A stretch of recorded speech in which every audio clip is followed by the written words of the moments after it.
From the East and the West, you've heard others, but now you've tuned into the best. This is a Prime Wave Media production.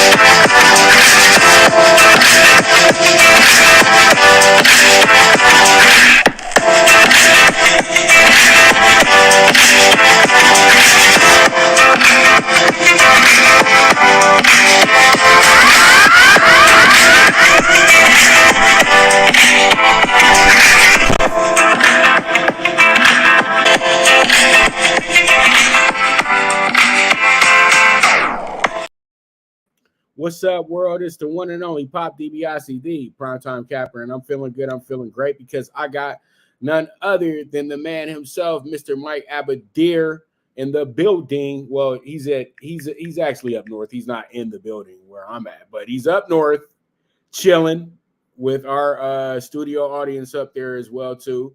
Fellow Ray, our lucky. We're in the same cyber building. Yeah, we're in the same cyber set, but we're all on the same coast. So it's 1 o'clock his time, 1 o'clock my time. So it's a little north and SoCal going on right now. Mike, how you doing today, buddy? Outstanding, man. How can I not be great when I'm with Pop DiBiase talking sports? And I know you're going to bring it today. I've got a little idea as to what the topics are, and I'm excited to rip through them, man. I'm excited that you're here, Mike. I'm gonna be dead honest with you, man. I'm beyond pumped that you're here because I know that we're gonna talk some good stuff, and I know that I can go ahead and kind of take my time and still be doing notes and still be putting up stuff as you're talking as well too. So let's get to our first topic in hand, and that's gonna be something that a lot of people felt needed to happen on Monday morning, but it didn't. We saw the Chargers have a 27-zip lead blown down in Jacksonville, and they wind up losing to the Jacksonville Jaguars, the new upstart in the NFL, who now won 6 games in a row going into the won 5 in a row going into the playoffs, won 6 in a row. I truly do feel like the Chargers really let down LA. They really let down San Diego. They really let down everybody who believes in them, period, point blank. And I think that right there is something that is tough. Is Chargers staying with Staley? Is that the right choice? Mike, no. I'm gonna take the floor on that. No. Mike, you got to do more than no for me, though. It's an immediate no. Absolutely not. Look, off air, you and I were talking about how the NFL is kind of like coach firing crazy. And I agree with you 100%. But I haven't seen enough from Staley in these couple of years to be able to say, you know what, he's a really good leader of men. He's really good at bringing the coaching staff together to come up with a game plan. It all falls under his shoulder. And I just haven't been impressed, right? I mean, not very many teams. You tell me, Pop, how many teams have, a top-tier quarterback, a top-tier running back, and top-tier receivers? Right. Some teams have 2 out of 3. They've got 3 out of 3. And guess what? They got Bosa. They traded for Khalil Mack. I mean, all the pieces are there. Why is this team not? Forget the blown lead. I'm talking about in totality. Why is this team not dominant? I mean, they should be neck and neck with the Chiefs. I mean, I think man to man, they might have even more talent than the Chiefs on a player by player basis. The receiving core can make an argument that the Chargers group is better than the Chiefs. The running backs, I would say definitely. I don't know, man. I just don't think Staley is the right man for the job. All right. Well, you know what? I totally respect that. And I truly do think that a lot of us kind of overblow situations a little bit, in my opinion. I think that this team right here and the Chargers are middling at best. And that's just natural for the Chargers that they're a middling franchise. And I think that they knew that they made a bad choice when they fired Anthony Lynn. Yes. I think they knew they made a bad choice when the coach previous to Mike McCoy wasn't a bad coach either. Correct. Ken Whisenhunt wasn't a bad coach either. And it seems like the same old song, the same old situation that arises for the Chargers. The Chargers might be the greatest 8-8 franchise to ever live, period, point blank, or the greatest 9 and the greatest 10-6.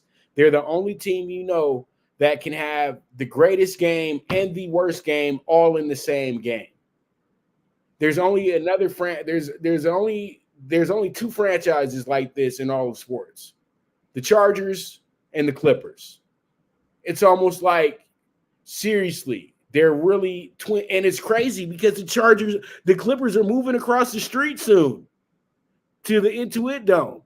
So it's almost like perfect that they're back together again in LA, just like in the good old days of San Diego. A lot of underachieving. So I feel like Staley inherited a great team, a great situation, but the same old song. I still feel like Anthony Lynn would have went 9-8 and 10-7 in his own right these last 2 years. Probably a little bit better, Mike, because he's a better coach and he had the experience. But it seemed like they jumped off of him as quick as possible, even after the guy went to the playoffs and went to Kansas City and beat young Patrick Mahomes as well too, and had the Chargers believing in themselves that year. Also beat Lamar as well too in the playoffs.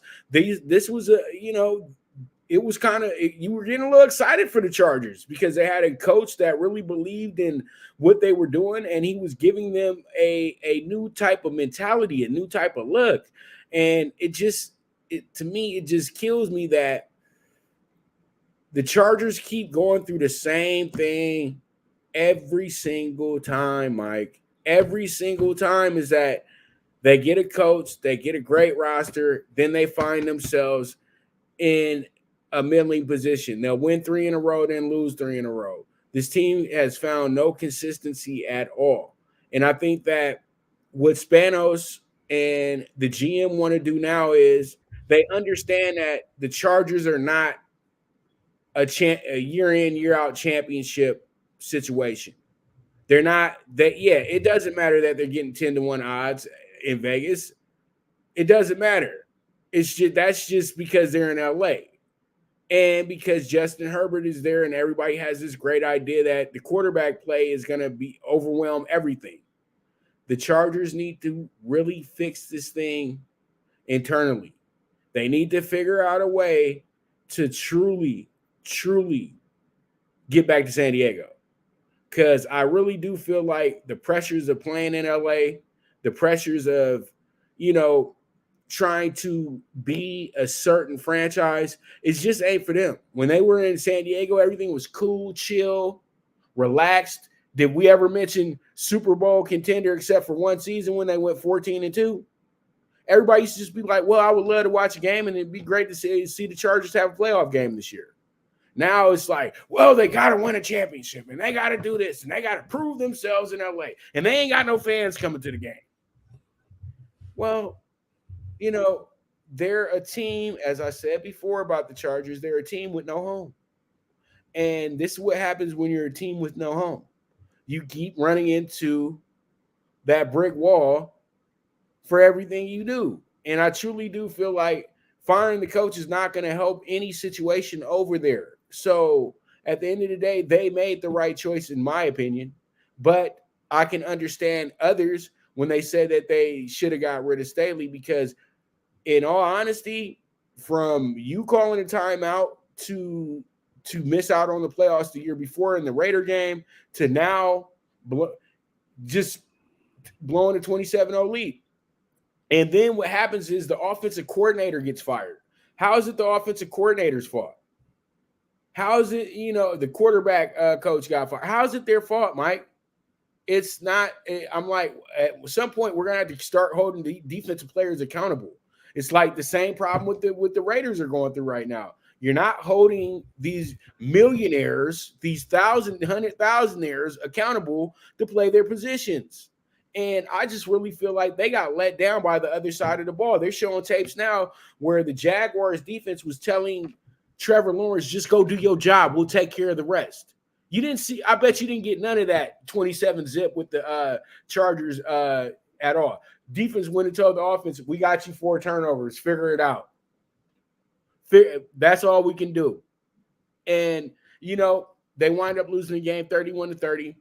Everybody's ready to fire the coach. What did you guys expect? The moment that they scored that touchdown late in the fourth quarter, Mike, I was like, you know what? They're going to mess around, and this game is going to get really stupid. And guess what? The game got really stupid. Look, you raised a lot of really good points. I want to go back to something because I didn't really talk about the playoff game. I was kind of talking about the totality with the Chargers under Staley's regime. Before I say that, though, you were kind of listing the head coaches going back to like McCoy and Wisenhunt and on and on and on.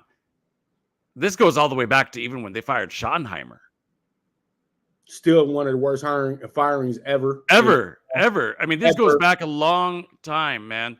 But I want to mention something about the playoff game for a second. When you're up 27-0, at that point, all you need to do is figure out a way to keep the ball as long as you can and move the chains. And one of the best ways to keep the clock rolling is in the running game. Do you know how many yards Eckler got? 35. That's why they lost the game. Do you know how many rushes he had in the whole game? 13. Unfathomable. Isn't Unfathomable. it? 13 rushes. When you're up by 27-0, you should be upping the percentage of running plays. I'm not saying don't pass because you want to keep the pressure going, in my opinion. But they didn't do either. They didn't keep the pressure going, and they didn't run the ball. They didn't chew up the clock. Nothing. Here's another thing I'm going to tell you about Staley in the running game. Take a wild guess. I'm going to put you on the spot here, Pop, okay? Go ahead. Take a wild guess how many 1,000-yard rushing seasons Austin Eckler's got. I would say 2. 0. But that's because they use him in a lot of pass catching situations as well, too. But still, he should have 1,000 yards, though. Yeah, I mean, therein lies the problem. Just, I don't think they have an identity. Like the Chiefs are a passing team. But we know that. They still run a little bit, though. They still fit. They're passing, yeah. But their Yeah. passing sets up the running game. Right. Other teams run the ball to set up their passing, like the 49ers. They're a rushing team, and it sets up the quarterback, whether it's Garoppolo or Purdy or whoever's in there, to be able to find open receivers because they've established the run. What did the Chargers establish? Anything?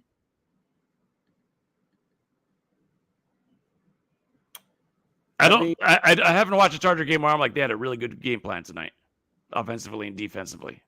Just haven't seen it. That's why they're always meddling around the 8-8 mark. Simply put. That's all I got to say about it. Staley's just not a good choice. And you know what, Mike? I had to agree. And then it just takes you back to it was Phillip Rivers' fault for a long time. And then it was, then they started blaming the coach. And then they started blaming the coach for staying with Phillip Rivers. And, then they go draft a quarterback, move on and publicly move on from Rivers. You know what I mean? Instead of just kind of doing the right thing by him and doing the whole, farewell victory lap, keep him around because they kind of wanted to develop Herbert. They felt like, but as I always said, that was probably one of the silliest things you could ever say is that I want to develop a quarterback that was a 4-year starter in college. I think those guys are the guys that do have the right to walk into an NFL locker room and become your QB1, in my opinion, because they've already played 4 years and they've earned the right to. They started for 4 years, so they know exactly what it takes to be a starter. They'll get to that playbook fairly quickly as well too, and I think that's exactly what was the thought process with a lot of people with Herbert. But then you got the coach going with Tyrod Taylor, but the coach understood that for us to build this thing right in LA, we're gonna have to, have a veteran show them the way. And I think that's the biggest problem that we have in the NFL today is that it doesn't matter how great the quarterback is. Let them sit down, watch a game, and learn what they truly are doing. There's only so many quarterbacks that can step on the field and be cerebral from day one.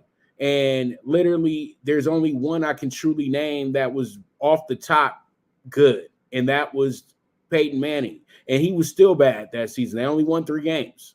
So, you look at this and you say to yourself that the patience of Chargers fans needs to be a lot longer like it was in San Diego. Just because they move zip codes, that doesn't mean you need to put all these heavy expectations on them, in my opinion.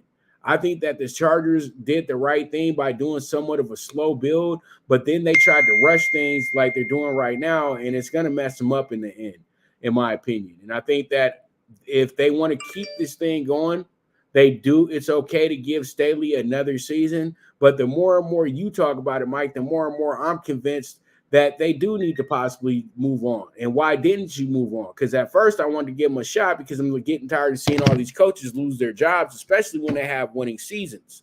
But I can't excuse but when you start seeing where he comes from, it's like, bro, you were a defensive coordinator at John Carroll 5 years ago. Okay, you were only a defensive coordinator in the NFL for 1 year. There's guys that's been defensive coordinators in this league for the last 25. They haven't even got a call to be a part of a team, and they've won Super Bowls too. So how did you jump the line? Then you start thinking to yourself that the NFL is trying to have a certain image on the sideline. They want to have that young 30-something-year-old coach that looks like he's ready to run the world. And I think that we need to find balance. This is what I was trying to talk about earlier with basketball. You got to find balance. It can't be one way and not the other way.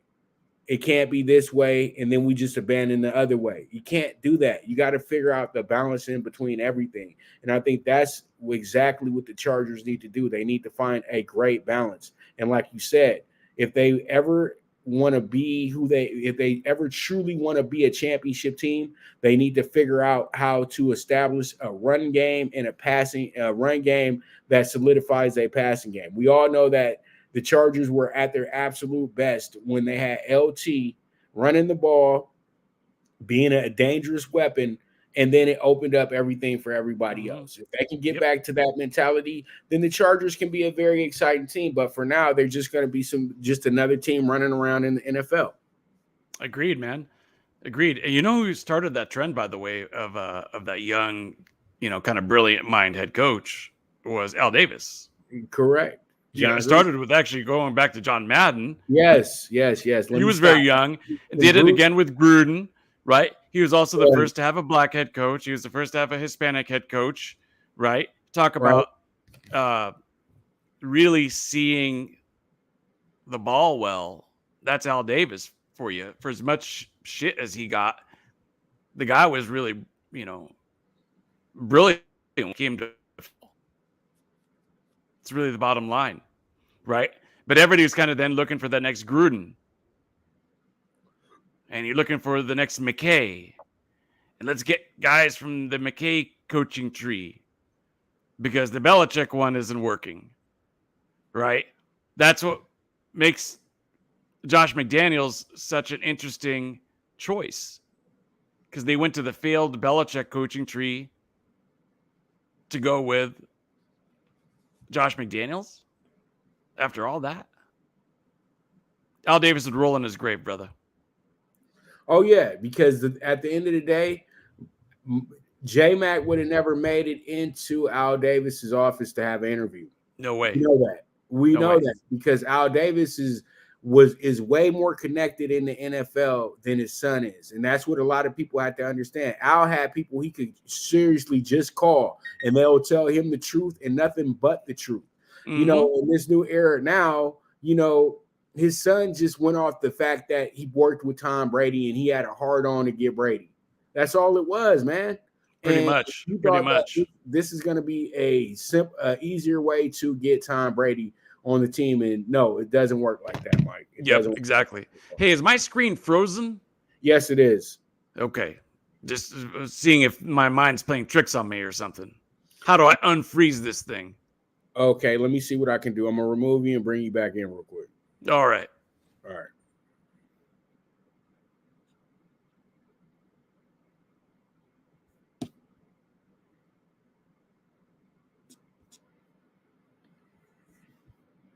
We're going to take a quick commercial break. We'll be right back.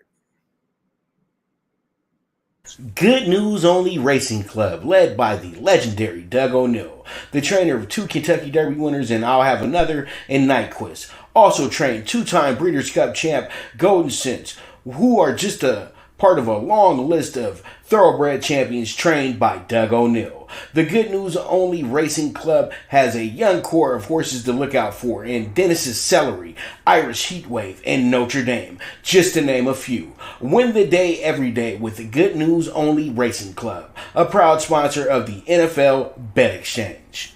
From the East and the West, you've heard others, but now you've tuned into the best. This is a Prime Wave Media production.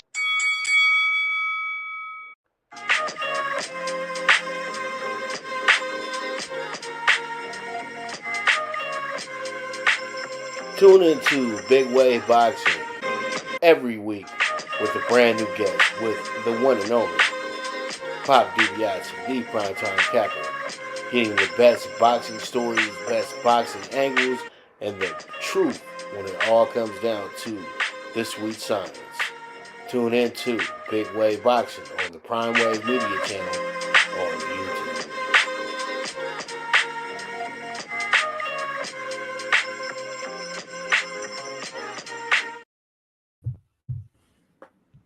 All right. This is funny as hell. I saw, no offense to people who love Joe Biden, but I saw something funny on Twitter right now. They said they started to prop him up like he's Weekend at Bernie's. Hey, you said no offense to those who love Joe. Does anybody love Joe Biden? Right. I mean, does anybody love him? I don't know. Which guy? Where's my producer at? Open up the phone lines. Let's see what people think. If we I want to hear from anybody who loves Joe Biden. Let's see if that person exists out there even. Right. Didn't he do like some Facebook Live or something? And he had like 800 people on it. I'm like, damn, man, that like the president of the United States, 800 people. Pop DiBiase draws better than that. Right. And but he got 80 million votes, right? Trying to crack 10,000 followers. It's crazy. I feel like 20,000 people have been exposed to what I do, but I still only have under 6,000 followers. But as I've always said, I never cared to have a lot of followers. You know what I mean? Because everybody I've ever seen with 30,000 followers or more, they always have a lot of issues with the people up under their comment board. Like, dude, seriously, like they get stalked heavy, and I don't need all that in my life. No, it's quality over quantity, right?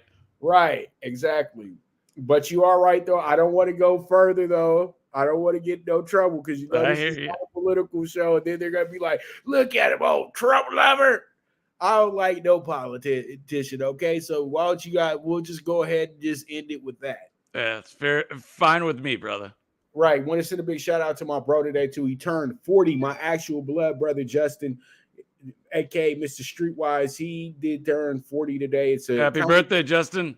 It's a happy but bittersweet day. It's the first one that we have without Pops, but it's all good, and I know that it would have been a golden one because, it's 40. And to believe it or not, Pops' his birthday is next week, and it would have been his 75th. So it was kind of a, golden year for both of them in a sense. So, it's all good. It's all good. But let's go ahead and switch up gears a little bit. I think that both of us are a little tired of talking about the Chargers and their problems. The Chargers they're going to be the Chargers going to Charger. You know what I mean? It's just that simple. Yep. It's Charger going Charger. And I think that we just need to get into what everybody wants us to get into. And that's the Cowboys and the 49ers meeting in the playoffs again. And will this be another instant classic? Mike, go ahead and give me your quick thoughts on that one. Really interesting matchup. I'm excited for it. I'm really, really looking forward to this matchup. This is the opportunity for Dak Prescott to really assert himself, to justify that he is a franchise quarterback, to show that he could lead the team to that next step. Cowboys haven't had that in a long time. It's America's team, says who? Right? What have they done the last 25 years to justify being America's team? That's a bunch of marketing crap. They've got a lot of fans. A lot of fans have been let down. There's an entire generation of people who've never seen the Cowboys win. So you have that. But you also have the history, right? These two teams have met many times for the right to go to the Super Bowl. It's often been in the NFC Championship game, this one being around earlier, of course. But they got a really, really rich history dating back to a long time. Let's just put it to you that way. And I think really, really when it hit mainstream media was the catch, Montana hitting Dwight Clark in the back of the end zone to go to the Super Bowl. And then they went on to beat the Cincinnati Bengals in the Super Bowl. Potential rematch, by the way, Cincy and the 49ers. They actually met up twice in the 80s in the Super Bowl. Maybe we'll see a third matchup between those two clubs. But the Cowboys have all the pieces except I think they're weak at wide receiver, Pop. But at least because they've got a good running game, they got a pretty good two-headed monster. I think it opens up things a little bit in the passing game. Yeah, I predicted that Dalton Schultz would have a good game in the playoffs, and I think he did. I think that as a whole, if they run the game plan to a T, which is pound the ball and good defense, it's a good formula for winning on the road. Now, on the 49ers side, here's the thing. Brock Purdy is not the next Joe Montana. No. But he's done really well. I just think that most of the teams that he went up against were kind of iffy so far. Right? Even the Seahawks, I mean, they were, mediocre. So this will probably be the most formidable defense he's gone up against. And I like betting streaks. So betting a winning streak to keep going is usually the way I like to do it, regardless of what sport, right? And that's why you see MLB teams winning 7, 8 in a row, 9 in a row. You can't start betting against them in week 3, week 4, or in the 4th game, 5th game, because you're going to lose your ass off. Same thing with NBA. Teams rattle off 11, 12 wins in a row. It happens. Like the New Jersey Nets, or Brooklyn Nets. I keep saying New Jersey. Brooklyn Nets very recently had a nice long winning streak. You keep riding him. San Francisco is on a nice winning streak. But I think this is where it comes to an end, Pop, because he's not going to go unbeaten for the whole season. I mean, I'll bet against that all day. I mean, in order for him to do that, can you imagine going into next season, having won this game, winning the NFC Championship, and winning the Super Bowl?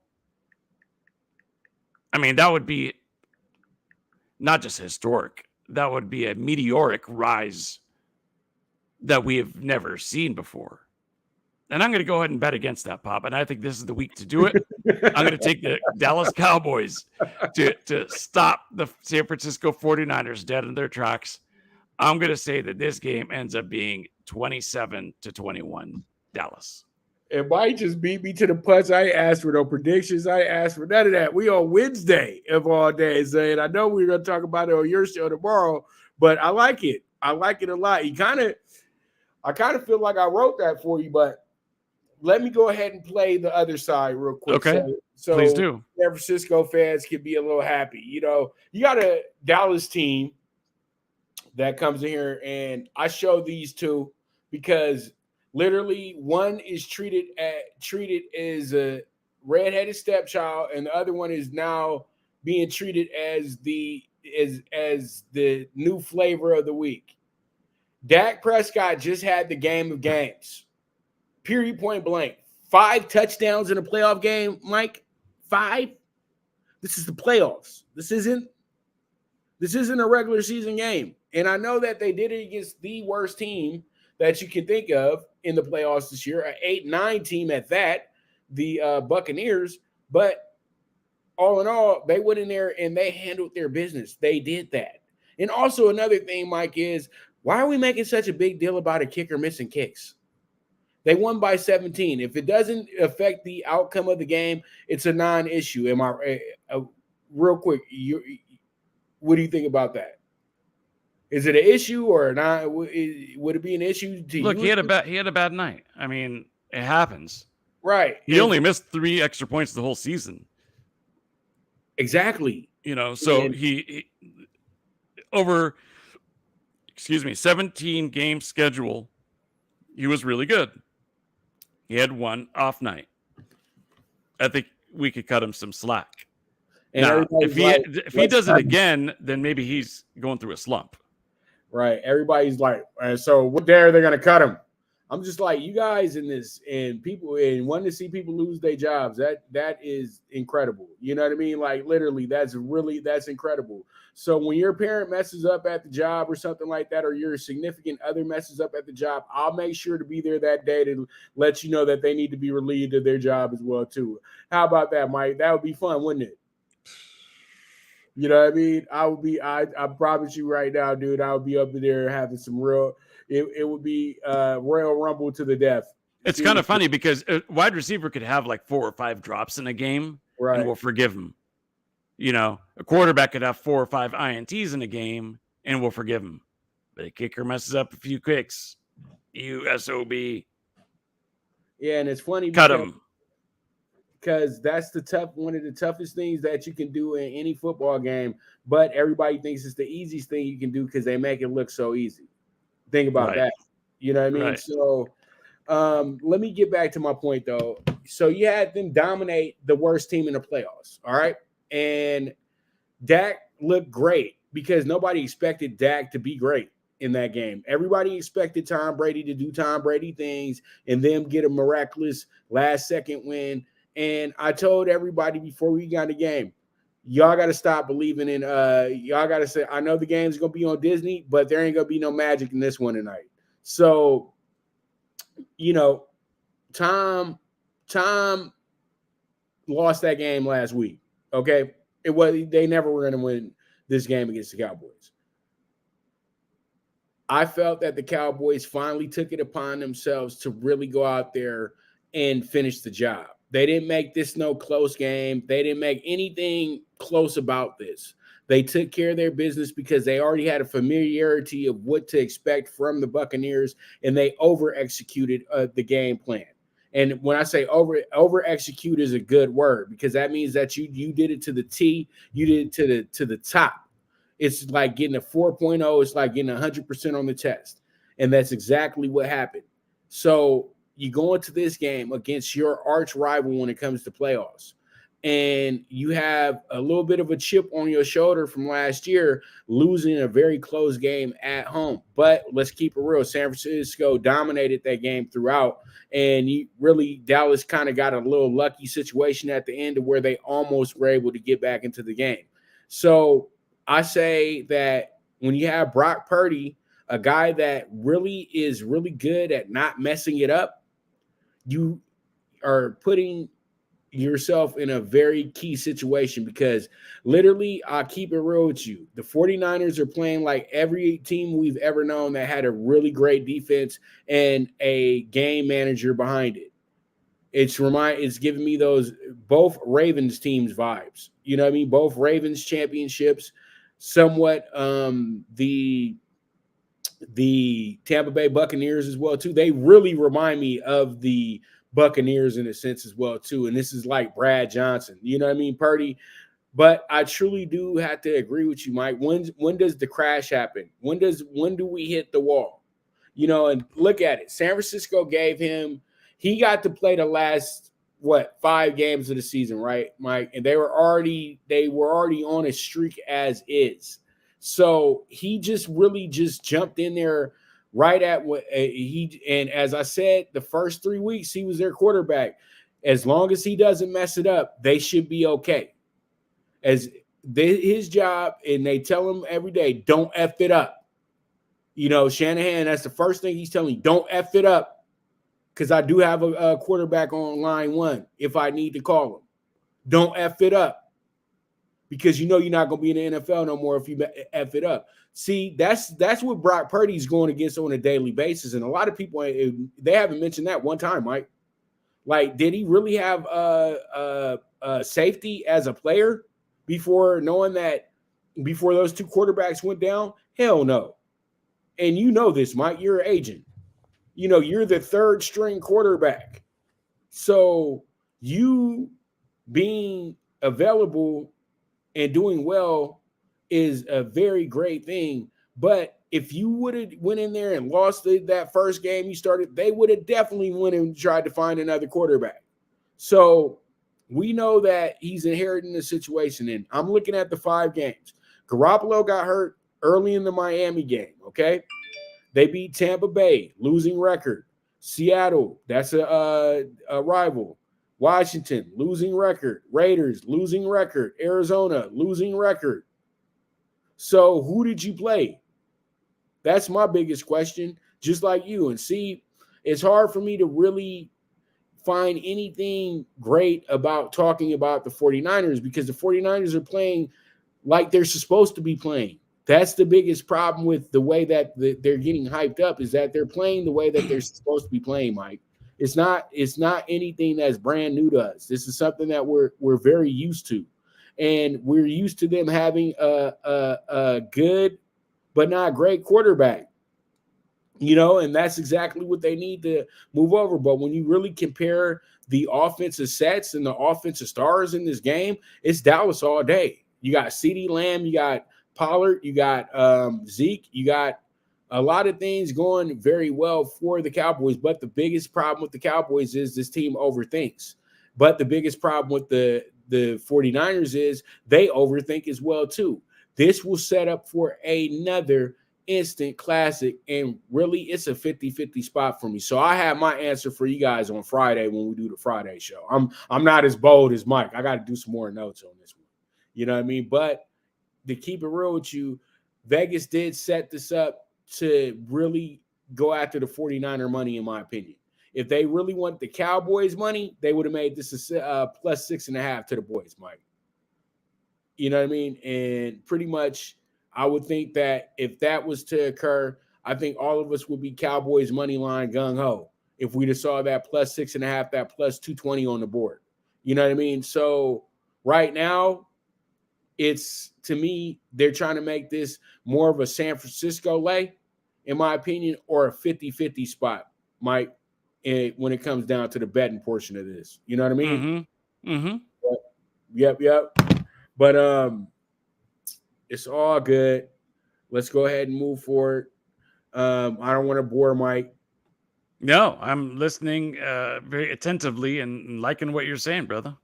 Yeah, I can never be boring, brother. You know that?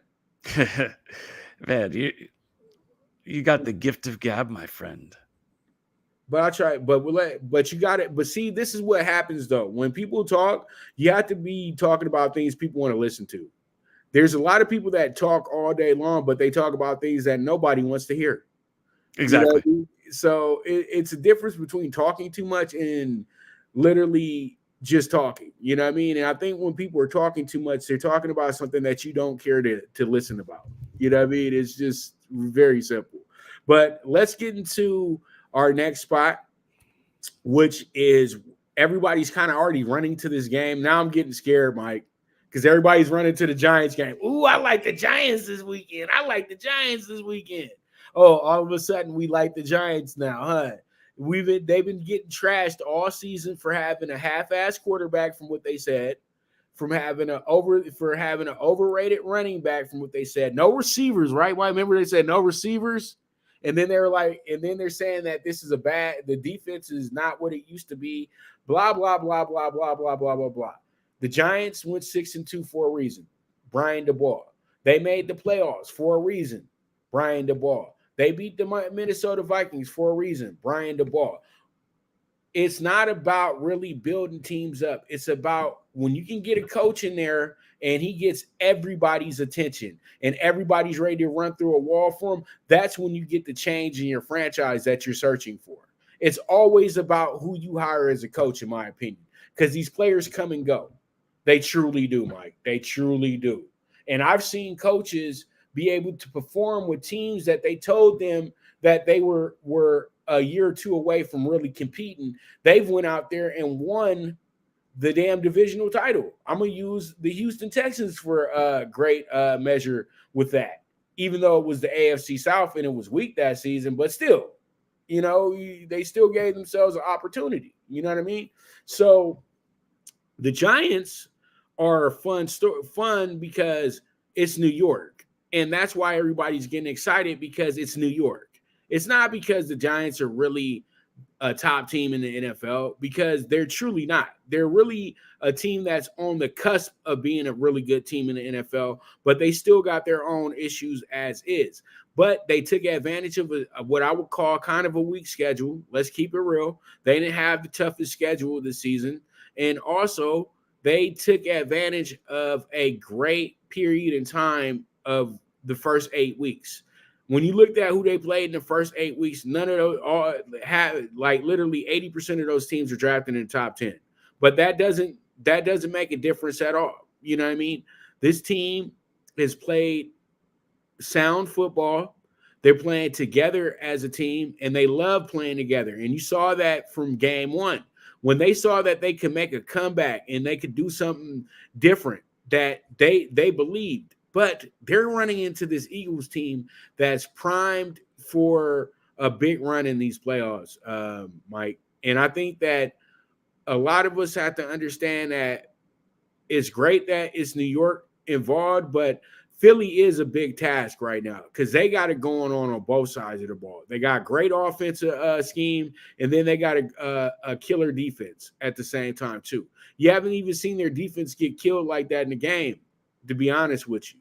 You know what I mean? Their defense plays literally the same way week in and week out. And I know that they didn't do great to close out the year, but that was expected. Now they got a week off. That's the only danger part, in my opinion, is that this team has a week off and they might be a little slow to get started. And I think the perfect team for you to be slow to get started against would be the Giants, because the Giants aren't throwing up that many. The Giants threw up 31 last week, but Minnesota's defense isn't good. Still, you know what I mean? I think that it all works itself out, though, Mike. And I think this game will actually be the game that really steals our attention this week. And what are your thoughts on it? Let's start with, from a wagering perspective, I'm pulling it up here. 66% of the money is on the NY Giants.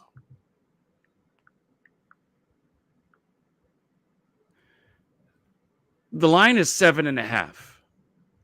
And I've always felt that when you're talking about a 7.5 versus a 6.5, a 6.5, you're wanting people to take the underdog. You're begging them to take the underdog. So 66% of the public is obliging.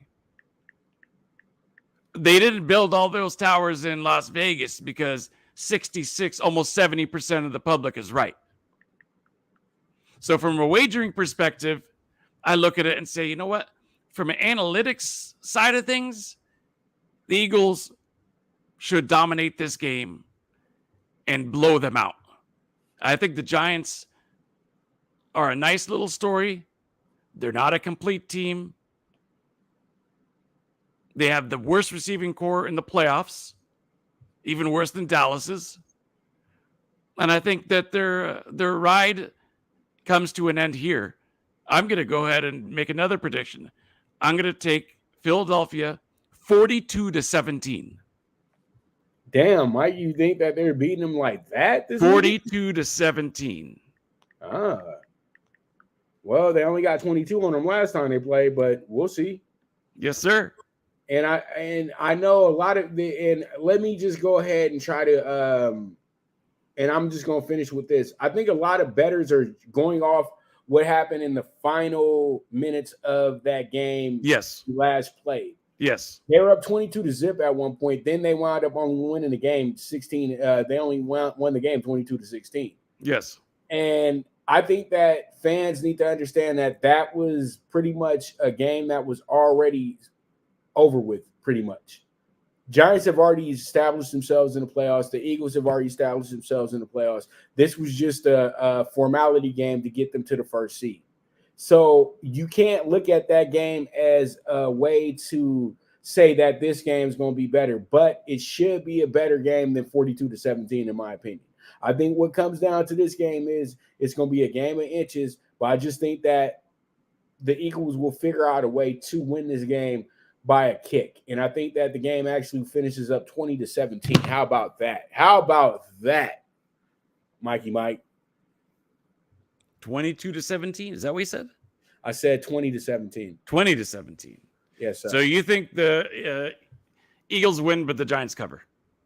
Yeah, I think that's the best bet. But I think the best bet here is the under. Looks like I'm frozen again. Yeah, you are. I don't even have my phone in my hand right now, so I'm frozen. Frozen.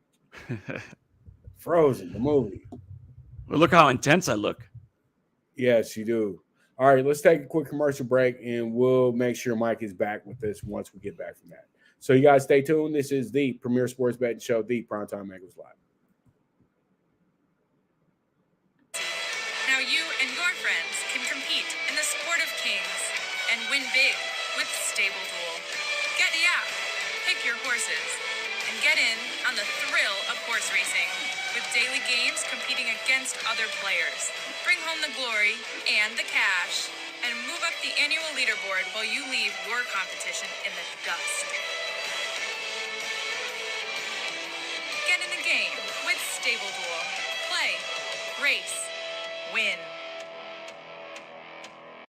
Good News Only Racing Club, led by the legendary Doug O'Neill, the trainer of 2 Kentucky Derby winners and I'll Have Another and Nyquist. Also trained 2-time Breeders' Cup champ Golden Sense, who are just a part of a long list of thoroughbred champions trained by Doug O'Neill. The Good News Only Racing Club has a young core of horses to look out for in Dennis's Celery, Irish Heatwave, and Notre Dame, just to name a few. Win the day every day with the Good News Only Racing Club, a proud sponsor of the NFL Bet Exchange.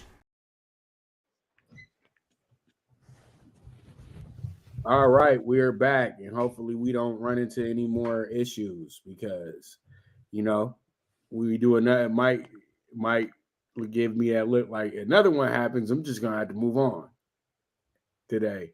Well, I definitely won't leave you hanging, Pop. But I want to say one more thing. By the way, this time of year, it really comes down to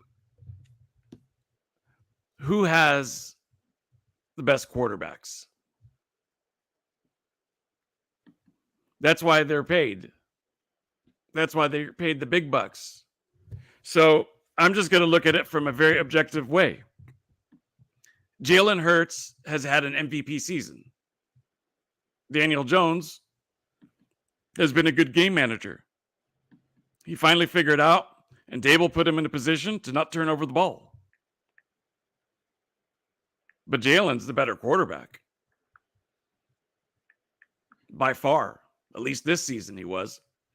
You don't think this is a defensive type of situation here, though? You got 2 really good defenses coming into this game. Yeah, I just think it's one of those things where you're so amped up in the playoffs, and the Eagles aren't the type of team that are going to take their opponent for granted, especially because it's a division rival. Look, Pop, everything says the Giants keep it close. Everything says that. Yeah. When does it ever play out the way that all signs point to? It just doesn't happen very often. Right. And I'm kind of looking at it and I'm like, okay, Jalen Hurts is the better QB. He's the hotter QB. They've got more weapons in Philadelphia offensively. Let's not forget, A.J. Brown is a freaking beast. Do the Giants have anything close to A.J. Brown? Nope, but I know Okay, what about Devonta Smith? They got some players over there on that side, but they have those play. Well, they didn't have AJ last year, but they had these same guys last year, and they couldn't move nothing. But they were playing against a great Bucs defense as well, too. So wasn't it the Bucs that beat them? Yeah, it was the Bucs that beat them. But hey, let me ask you something. Yeah, name an offensive player on the Giants besides Saquon. You know what I mean? Like what's that? Slayton. He's pretty good. The guy, he scored a touchdown. He's all right. How many yards did he have this year? 400? Maybe. I mean, do you see my point though? I mean, yeah, I do. Some teams you could name both receivers, the tight end, the running back, and running back 2. Giants is all about Saquon Barkley. You stop Saquon, you win the game. Eagles have too many weapons to contain. Again, Eagles in a blowout. I got you.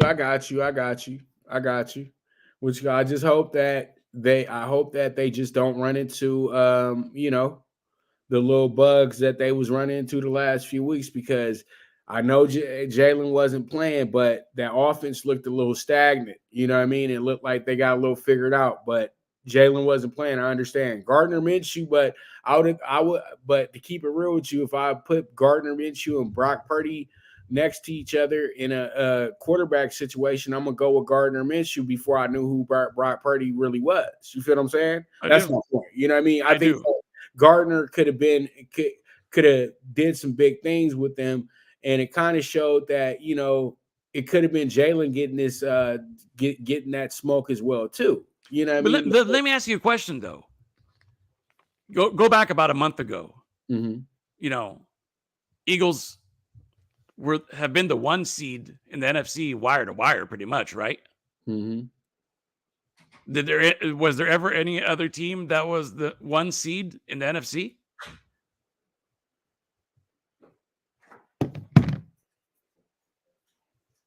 Was there any team that was a number 1 seed besides Philly this year? Philly seemed to have that locked up since week 8. So let me ask you the question then.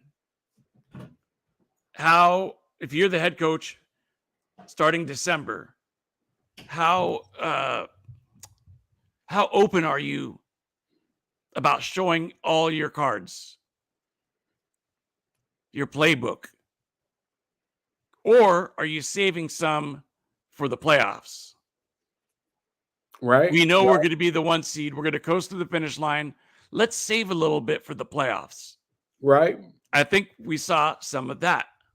Hey, and despite that, they still secured the 1 seed. They didn't barely hang on or anything. Maybe they were as explosive, but maybe that's by design, Pop. I think we'll see explosive this weekend. All right. I like it. All right. So let's jump into the NBA. And we got the Lakers and the Kings tonight. State of the Lakers. And we got, you guys know, these are Mike's boys. It is, even though everybody knows they grew up a Laker fan, but let's keep it. We'll let the Bay Area people feel like they really like the Kings and Warriors their whole lives. Yeah, okay. Y'all like them when they're good. Hey man, I've liked the Kings since Reggie Theus's days.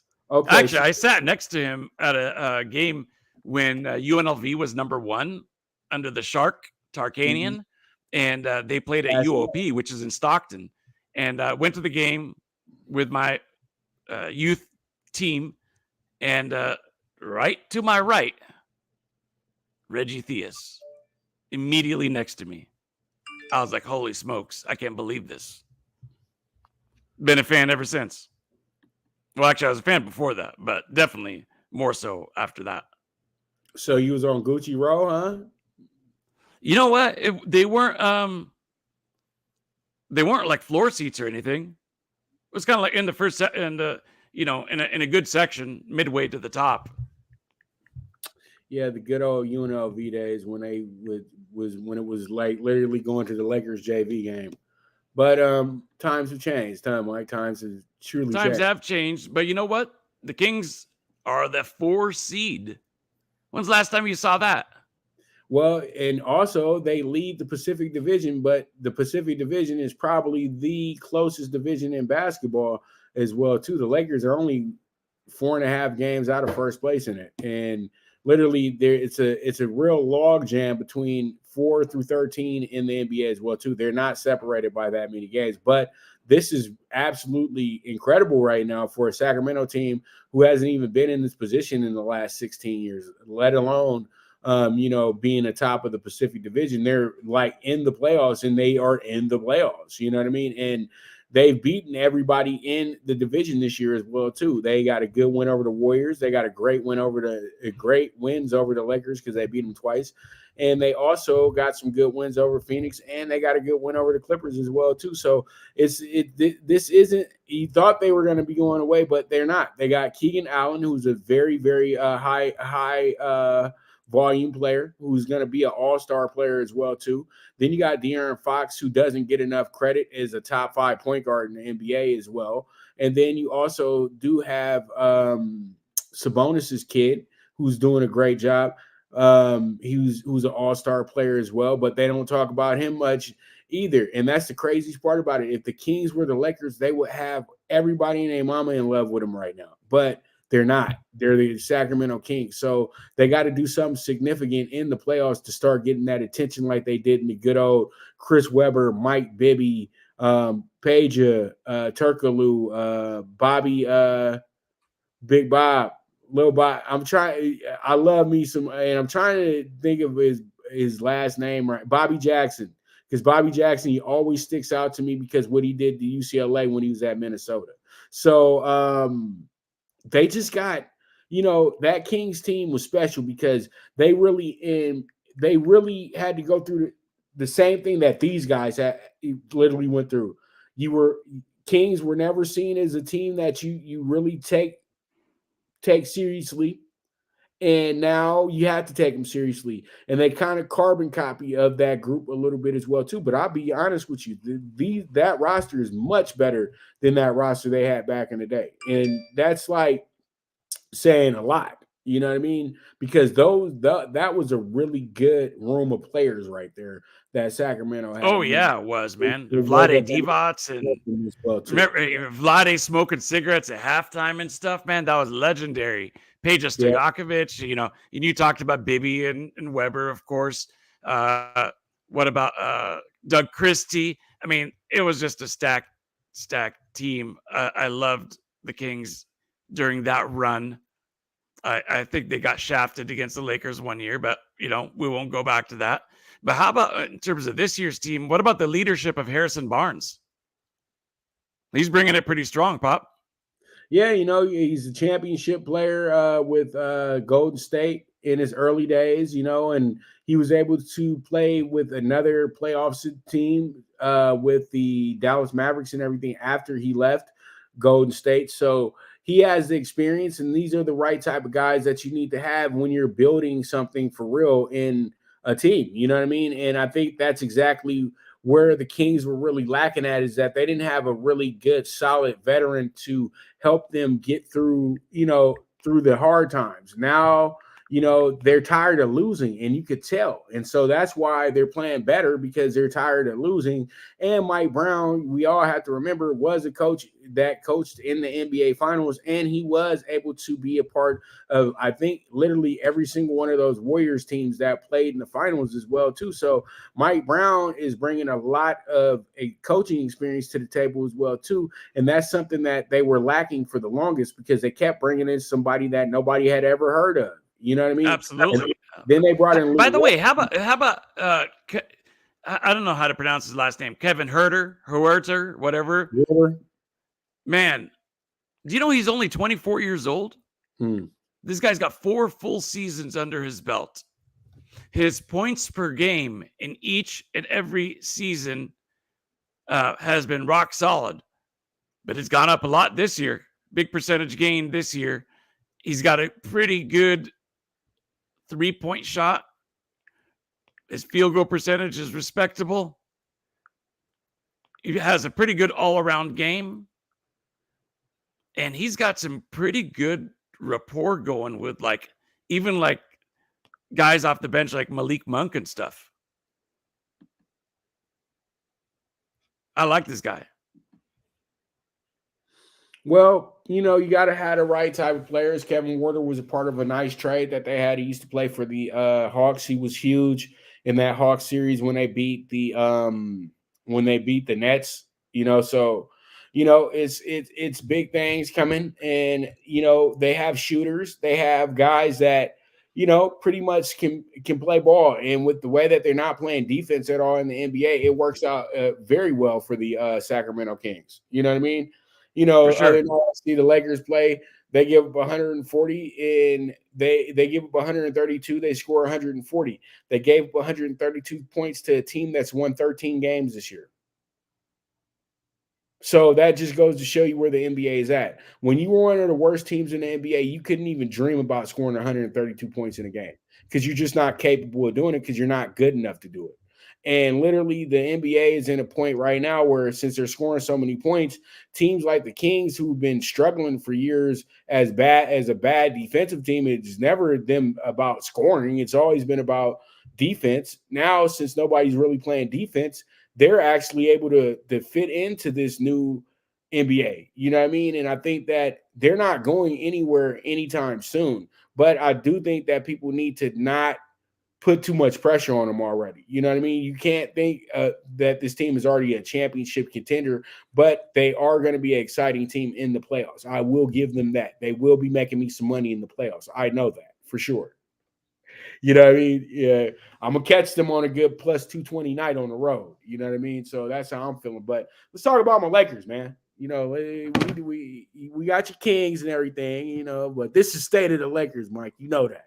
So, and I know you've been up in the Bay for a while, so that's why you kind of LA'd out now. So, but still, you're going to have to hear about this. Lakers. Well, look. Go ahead. The Lakers are 1-7 in the division. That's very un-Laker-like, man. 1-7? I mean, just even the numbers alone, 1 win versus 7 losses, is not something that ever is associated with the Los Angeles Lakers. They've probably never been 1-7 in anything. Mike, you act like so I think that's why they're last place team in their division. Huh? I think that's why they're the last place team in their division. That is the state of the Lakers. Right now, they're in last. They're looking up at everybody. But 4.5 games out, though. It's not like they're sitting 20 games out. No. But look, there's only 2 other teams in the Western Conference that have less wins than them. And the Lakers are pretty substantial ahead of those teams as well, too. As I said before, Mike, look at the way that the West is set up right now. They're all a game apart from each other. So you could be the 4th seeded team. You go on a 10-game losing streak, you'll be the 13th seeded team, too. Seriously. And that's what we're looking at in the NBA. We have a log jam. The playoff picture that you're looking at today is not going to be the playoff picture that we're going to get when the playoffs actually start. I would say this. I would say Oklahoma City and Minnesota will find themselves out of the race eventually, and Phoenix and LA and the Lakers will find themselves in the race, even though Phoenix played themselves out of it as well too. You know what I mean? Phoenix been terrible lately. Yeah, they've been terrible, but they went back to being who they were before they were good. You know what I mean? They had a great run in the bubble, and then they came back the next season, had another really good run because they got Chris Paul. Then they ran it back with Chris Paul, and they had a phenomenal season. It was their best season since they went to the finals with Barkley, and then they totally choked it off because they couldn't finish, because they couldn't stop Luka. And pretty much now reality is set back in that Phoenix is not a top tier team. They just had to, their owner just is in the process of selling the team as well too. That can kind of mess with you because there was a lot of news about what their owner was doing. So, Phoenix has a lot of internal issues that are now just spilling out on the court. I'm not surprised at all. Everybody's all shocked that Phoenix isn't good right now, but that's just because they're infatuated with Booker and his ball hogging. So it is what it is at the end of the day. I said that ball hogs are always going to have 50-50 moments where they win in a lot, and then but they always going to lose more than they win.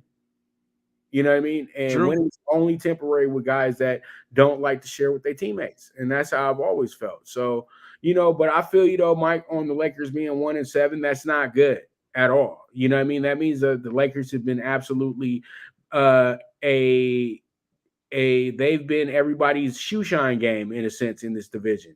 But the last time they played against your Kings, they did win, even though it was a controversial situation. I still say, okay, the Lakers got off to one of the worst starts that you can get off to, and have most of those games were against the Pacific Division in the process as well too. But that's no excuse for you to be 1-7. And I know that the Lakers were some slow starters this year, but peep this, Mike, since being 2-10, the team is now 18-14. That's great. That's much better over a 32-game stretch from the first 12 of the year. So the progress that the Lakers are making makes me more and more confident game in and game out, because there is going to be a point in time where the Lakers' schedule does get really easy, where they do line up all the bad teams for them.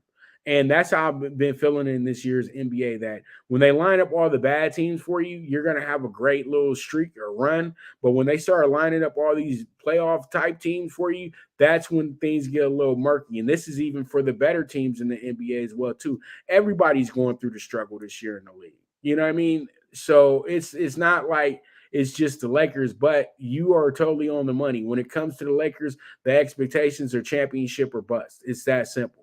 You know what I mean? When it comes down to the Warriors, it's have a great season, and hopefully we can get far in the playoffs. I came to realize that because the Warriors are the only team that I know that's getting the pass for being the worst road team in the league. Agreed. Nobody even mentions it. They're the worst team against a dog in the league. Nobody mentions it. They lost against some below 500 teams at home. They don't lose at home. Nobody mentions it because the Warriors are not a front page type team unless they're winning a championship, in my opinion. That's just what I put into fruition. Or if they're winning consistently or showing off on the court. But if they're just being a middling average team in the NBA, there is no story there. But with the Lakers, though, the Lakers can win 6 in a row. Nobody's going to say anything. But the moment they lose one of those games, the moment they lose the game after they win 6 in a row, oh, they're the worst. And they're having the worst season in Laker history. And blah, blah, blah, blah, blah. The Lakers had the worst season in history 4 times in a row with Kobe still on the team. So don't give me that shit about the Lakers being really bad this season, because I've already seen the Lakers be really bad. And this don't come nowhere near to what that was. You know what I mean? So I just truly do feel like the Lakers, they're in a good position right now as AD returns to the lineup. So the Lakers are right where they need to be, in my opinion. If you're a front runner and you did all this good stuff from October till now, and you're starting to lose games and you're starting to lose players, that's because your season is starting to become real. But when you're going through the motions and then you finally pick up the rhythm and the chemistry for your team, like the Lakers have over the last few weeks, you start getting a little excited about what can happen. I'm not saying they win a championship, but the playoffs are very likely for the Lakers. I know it sounds crazy today, but just let's go back and talking at the end of April. I'll hold you to that, brother. And I'll give you some love. I think your Kings get in. They don't have to worry about no playing. Agreed. How about that? All right, so let's go ahead, jump into the games, and we can do this real quick too, Mike. We don't have to sit talking about this too much. I do have good notes on these games as well too. Up first, we got the Hawks and the Mavs. This is the battle of two guys that got traded for each other in Luka and Trey. Hawks coming in here 22-22 on the season. You have a Mavs team that's 24-21. 2.5 point spread tonight. Let me run the numbers for you real quick. You got a Hawks team that's 5-3 in the month of January. They've won their last 3 in a row. They're 10-3 straight up on the road, 8-12 straight up as a dog, 6-7 straight up versus the West. They're 18-25-1 against the spread. They're 9-13-1 against the spread on the road, and they're 10-9-1 against the spread as an underdog. 5-8 against the spread versus the West, and they're 20, and they've went over in 24 of their 44 games. Now, the Mavs come in here, losers of their last 2 in a row. They're 3-5 this month, and then they're also 16-6 straight up at home, 23-10 straight up as a favorite, 6-11 versus the Eastern Conference. Note that, Mike. And then they're also 15-28 against and 2 against the spread. So this team is not a good spread bet, but they're a good straight up team. Now, at home, they're 8-12-2, another rip up a ticket type situation with this team. And then as a favorite, one of the worst, 12-20-1 against the spread. And versus the East, forget about it, 3-12-2 against the spread. So what they're saying to us is that they don't cover well. And in their 45 games, they've went over 26 times. So I truly do feel like this game does wind up being a game that really favors the Hawks in a sense, in my opinion. You're coming in here winning 3 in a row, and you're the dog coming into this, and it's very understandable because Dallas is a good home team. But I just like dogs, and I think the Hawks come in here and they get a good win on national television tonight. That's my play of the day. That's your Atlanta Hawks. Yep. Explain why it's your play of the day, Mike. Well, I think you laid out a lot of the reasons that I would have said. So I don't want to be redundant, but I think this is a team that's rolling. Dallas still trying to figure it out. They've got a good record, of course, but I think the Hawks really get up for these Western Conference games, and I think Dallas gets up for the bigger Western Conference opponents. And yeah, I think the Atlanta Hawks catch them sleeping here. You said they catch them slipping, Mike. Catch them slipping at the light. Slipping or sleeping. Sleeping. They catch them sleeping at the light, Mike. Yeah, I mean, look, the last 2 games have been kind of lackluster efforts by the Mavs. They are a really good home team. But here's the question for you.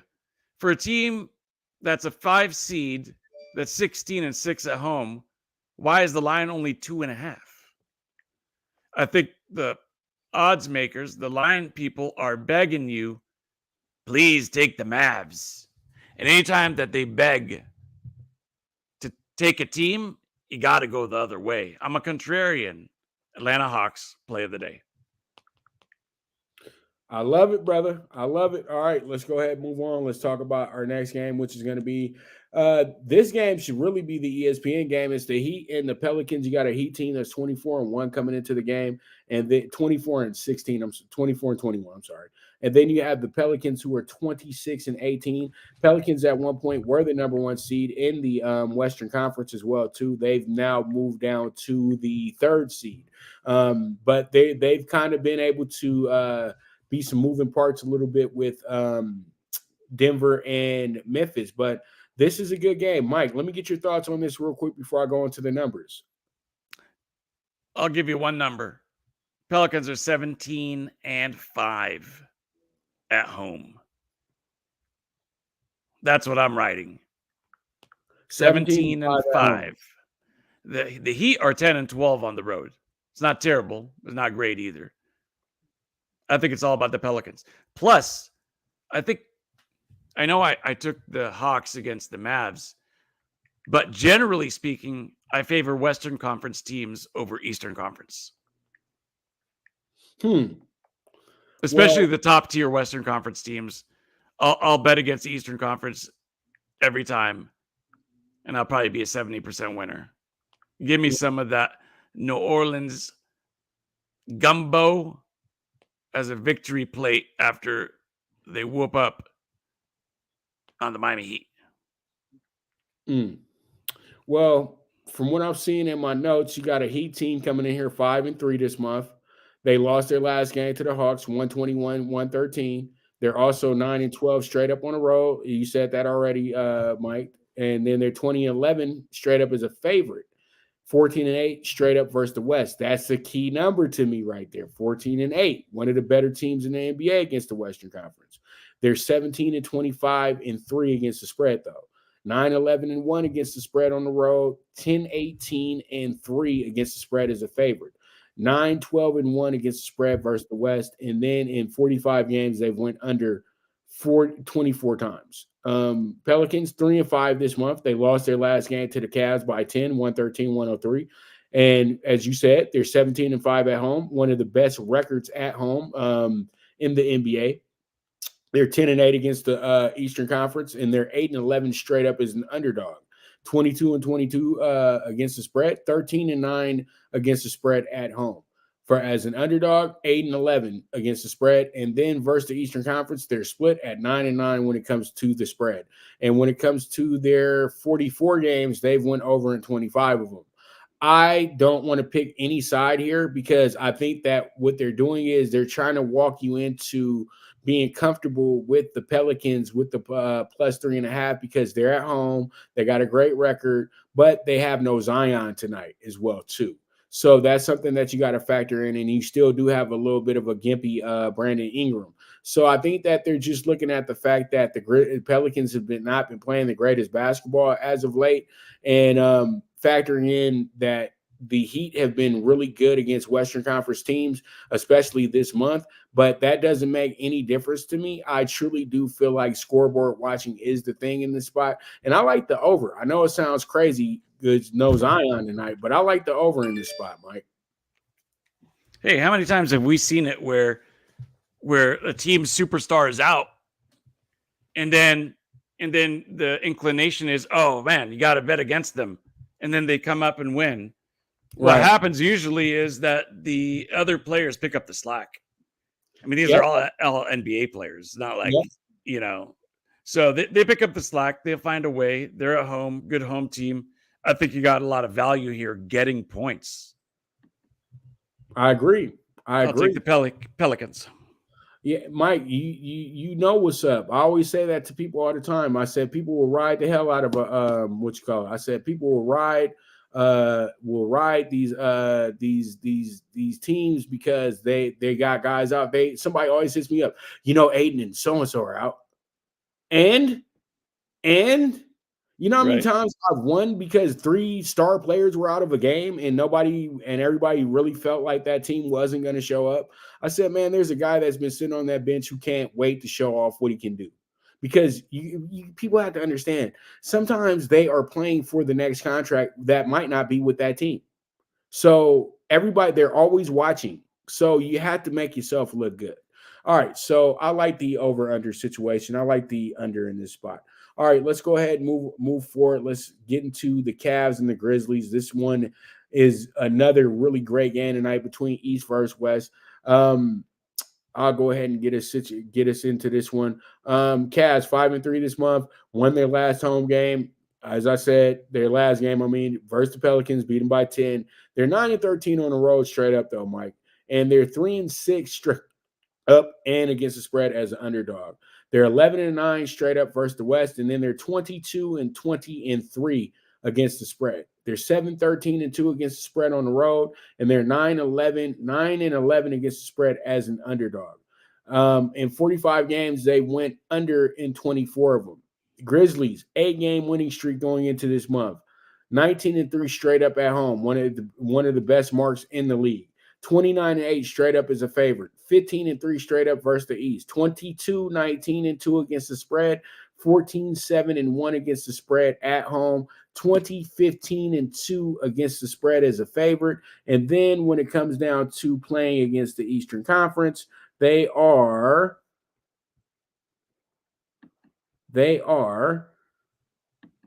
sorry about that. They are 13-4-1. So this team is really hot coming into this game. And I think that this is another game where Mike will probably be like, you need to ride the hot hand. And he's right. You should ride the hot hand here if you really are looking for the winner of the game. But at the same time, too, you do have to understand that these are two of the better teams in the NBA as well. So don't be surprised if the Cavs actually win this game.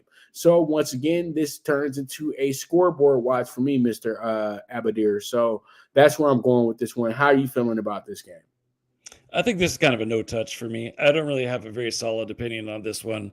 I looked at it from every angle, and I don't think I could take a side here, Pop.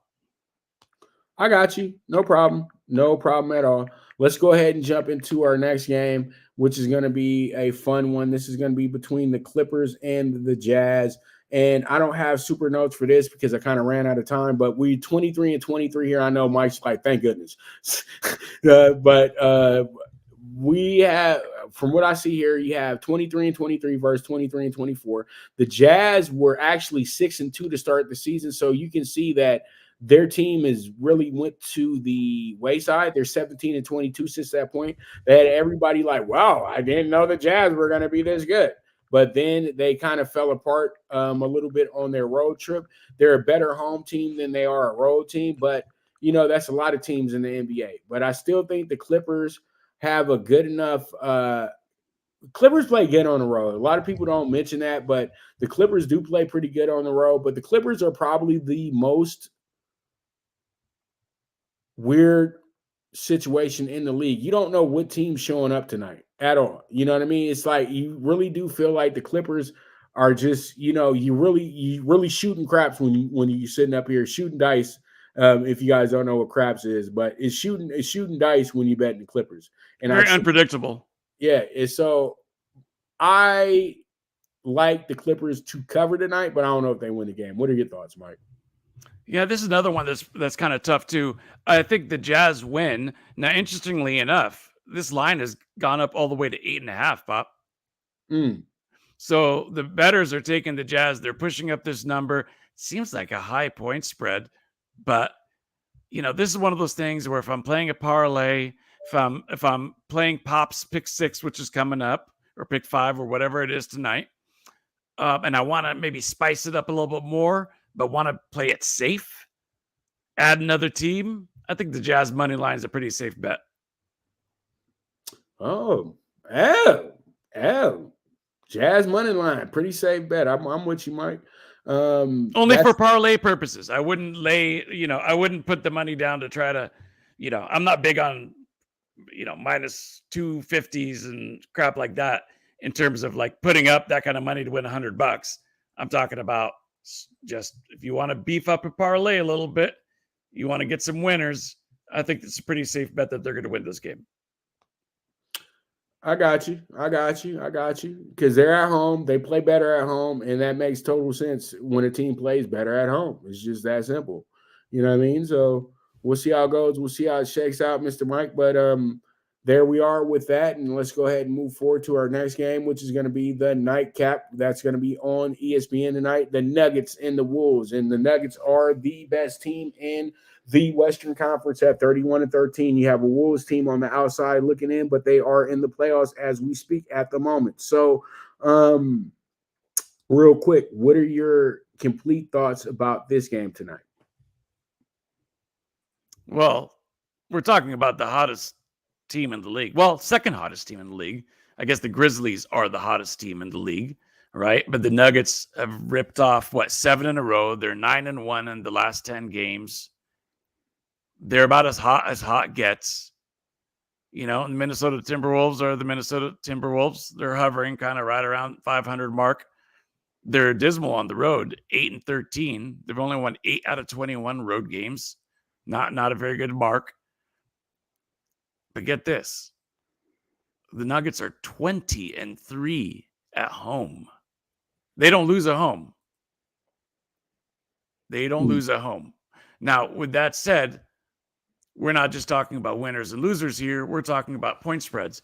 And the number is kind of high. And I think when it comes to these games that are on national TV, with a big audience, I think teams really, really, try really hard. I know that sounds kind of silly, but it's true. You don't want to be embarrassed on national television.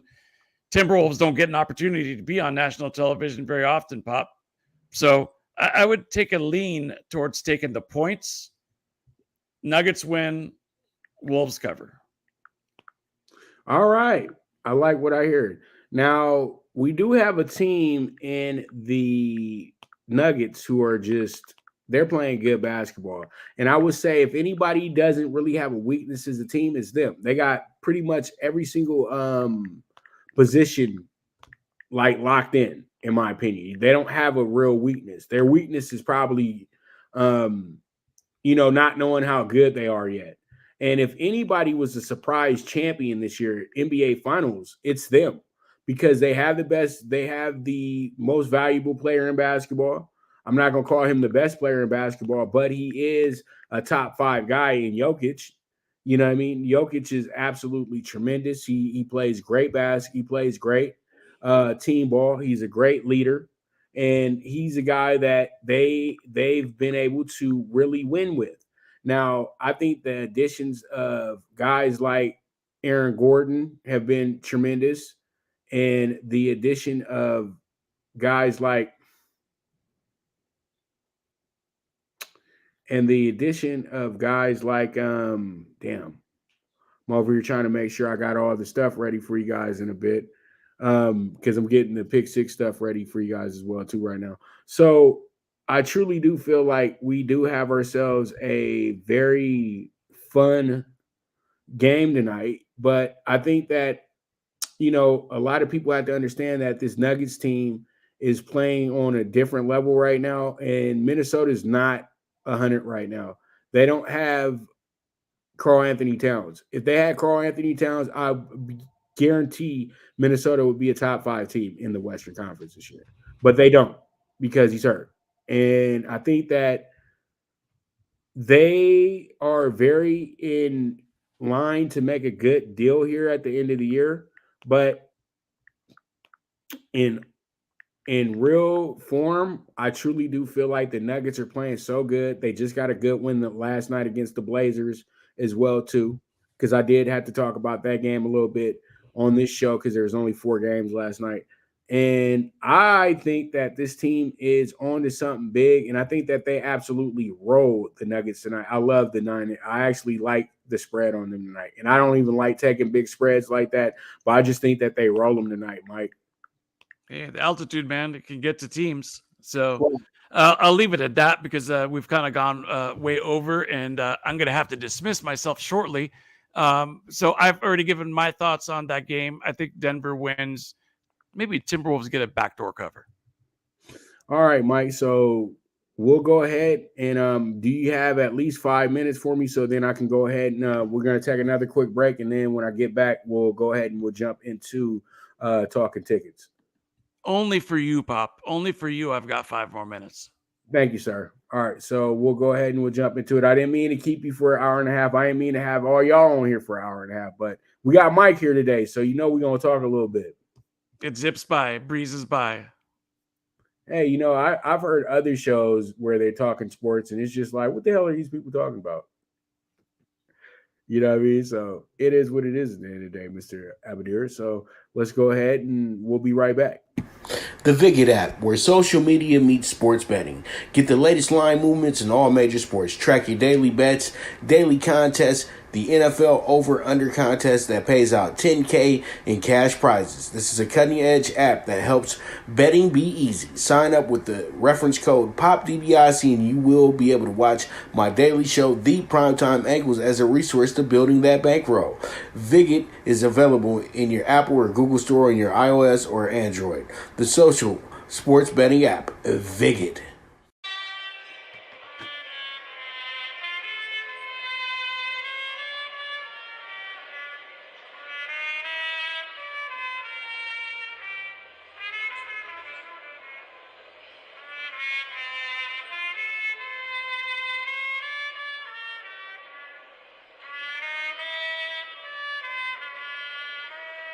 From the East and the West, you've heard others, but now you've tuned into the best.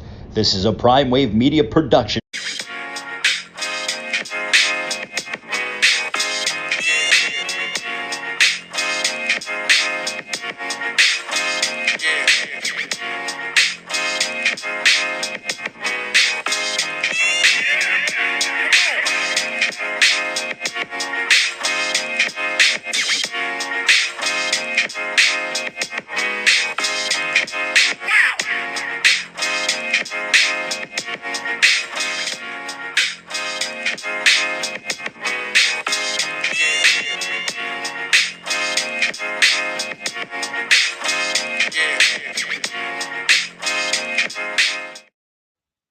All right, here we are. We are back. Mike with the intenseness. But you know what? I had a dog day pick 4, but we just got a pick 6 though for today. Sorry, y'all. And I know y'all gonna be mad at me about bets list as well too. It's gonna be tough to get them all out, but you know it is what it is, man. Y'all spoiled anyway, so you know y'all can go a day without 2 or 3 lists not being there. But here we are, Mike. CBB PrimeTime PK6, 52-1 tonight. Doing the plus 4.5 tonight on LSU. LSU is a possible upset spot there against number 16 ranked Auburn as well too. Then we got a Patriot League matchup. I got Boston U in that spot tonight with the plus 125. And then we got a Missouri Valley Conference matchup. I love Indiana State going against Bradley tonight, minus 135. That's the Hick from French Lick's alma mater. Then we have a AAC game going on tonight between Temple and Eastern Carolina. Eastern Carolina is a live dog in that game as well too. Don't get it twisted. John Chaney is not coaching that team. Sanford -5 tonight in their Southern matchup. And then we got Grand Canyon in the good old Western Athletic Conference, the good old WAC, Mike. Remember the WAC when they had the whole Mountain West in there? Yep. And part of the AAC. I always be wanting to do trivia too, like name those teams. You know what I mean? But I always want to understand because you know they left the Mountain West and literally the WAC was still a conference. They just left to leave. You know that, right? Yep. UNLV and all these teams because they said that they just didn't like the fact that they were like in a 16-team conference with teams that were all over the country. It just wasn't financially stable for those schools. Good idea, because you know those games do get tricky to do when you got to be flying to South Florida and Central Florida and stuff, and you're in Vegas. But yeah, that's where we're at, Mike. 52-1. Let's go ahead and get you out of here. 28-1 Hawks plus 115 tonight. You like them as your dog of the day? That's your play of the day as well. The over 220 with the Heat and the Pels. I hate when people say the Heats. Like, you so ignorant. Like, it's the Heat, not the Heats. The Heat. You know what I mean? Just like the Jazzes. It's the Jazz, not the Jazzes. The Thunder. Yeah, that's why it's like you got 3 teams in the league that you can call out that they don't have an S at the end of it. Cool stuff. Cool beans, man. Over 220 with the Heat and the Pels, as I said before. The under 228 with the Cavs and the Jazz tonight. The plus 8.5 on the Clip Show. And then we got the 9.5 to the Nuggets, 28-1. What are your thoughts on that? Oh, that's a good-looking play, man. That's a good-looking play. Keep it real. You don't like it. Just keep Well, I would back it up with a Nuggets money line and it'll be reduced from the 28 to 1, of course. But that would be my backup to at least recoup the wager amount that I put up on the 28 to 1. Yeah.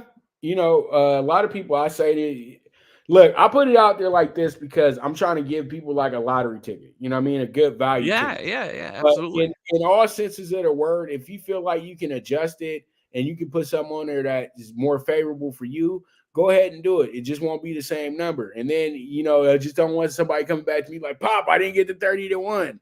But you got the 16 or the 17 or the 18 to 1. But really that will reduce it down to about 19 to 1, 20 to 1. Yeah, but what about if you took one of your pluses and just called it a plus money line? So I'm not going to take the 3.5 points. I'm going to go ahead and take them to win. Maybe you could make up for that heavy money line on Denver, Right. Because the money line is like minus 400, but it's not a big deal. As long as you're getting double digits on the ticket, that's fine. And it all depends on how much you're putting on the ticket. Now, if you're going to do a ticket like that, I always feel that you need to be putting more than $20 on it. You know what I mean? Don't even talk to me if you put $5 on the ticket and you got minus 400, minus 300, and a 4-teamer. You know what I mean? Because you're not making any money. Like, yeah, you're just cashing a ticket. You know what I mean? That's cool. But if you like to just go ahead and get yourself some quick beer and pizza money. But if you're really trying to go ahead and play a parlay to where you can put $20 on it and walk off with 500, then use it the way that I gave it to you. But it's not a big deal. But I love your strategy as well, too, because I've used it on many angles where, hey, you know what? I don't feel like sweating out the spread tonight. I'll go ahead and take this money line. And you know what? They're supposed to win the game, so win the damn game. Especially on the late game. Yeah. Where that's the only thing you need left to win. Right. And just a quick little word of advice for people that see late games. Like, let me give you a great example, the Hawaii game. Usually when you see that Hawaii is a double-digit favorite, don't bet Hawaii. Bet the other team because they're not going to cover that game. Because everybody has to understand that bad team, this is the best point of their season. They got to fly to Hawaii, bro. You got to fly to Hawaii, and you've been out there for a week because you're not going to be out there just for a few days. You're going to actually have to be out there 3 days before to do testing and stuff. So you're going to play big in Hawaii all the time. And I came to notice that as well, too. Yep. But you know what? We've talked enough, bro. We damn near 20 minutes away from 2 hours. I didn't expect that either. So don't think that I'm just trying to hold up Mike. I didn't expect to keep him 37 minutes longer. I just thought we was going to get us an hour today, but we kind of talked about the Chargers a little bit too long, and we kind of had some technical difficulties, but that's about, that's it and that's all. But Mike, give me your handles, give them all that good stuff so then we can get you down the road and I'll get myself down the road. As you say, find me on the Twitter at Mike Abadir. Pretty simple. Just my first name, last name, Abadir. Mike Abadir, all one word, no decimals, nothing else on Twitter. Best way to find me. And you can listen to Pop and I every Thursday live at 4 p.m. Pacific Coast time, or you could check us out on demand like a podcast whenever you've got time. Right. And you guys already know what time it is. We'll be back tomorrow. We'll probably be talking about some of the same stuff. But knowing Mike, he's going to probably hit me with some curveballs. You know what I mean? I know he's ready to talk about Nadal. So I got to do a little studying on that. Yeah. So, guys know what it is, man. I thank you guys very much for tuning in today. I thank everybody who retweeted the show as well, too. You guys are the absolute best. It's always a pleasure to have my man Mike here. Mike, we'll be back together tomorrow afternoon, as he said before, and I'll be having another installment of the PrimeTime Angles tomorrow as well, so you guys make sure to tune in for that. So, once again, as I always say, bet with your head, not with your heart. The movement is moving, and this is the premier sports betting show, the PrimeTime Angles Live, and we are gone.